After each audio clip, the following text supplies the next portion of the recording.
free one na yenko Winneba Junction na reho se me free ho ba ne sa hyemienu enya nkwanhia ho na ba akode ye fuel tank and registration number JR 4339-C and afi ofofro so ehyen atogo number 7310-BH and na waka bom wo Cape Coast kaswa kwantempo no so wo mfimfim mantem a amanebofo adi akire 16-14 hours na yenya ne today.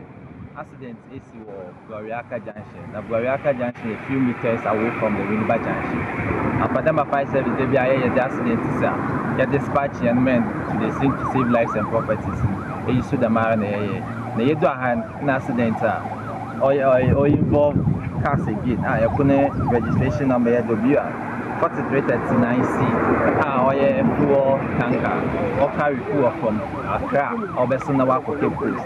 And a Togolese trailer, the number 7310-BH, and also fee Accra, all the four. Hey, Open Cape Coast, I'll be Besuna Wako Accra. Now, from my witness account, the trailer no ball, tank and careless, for you overtaking a Hunya.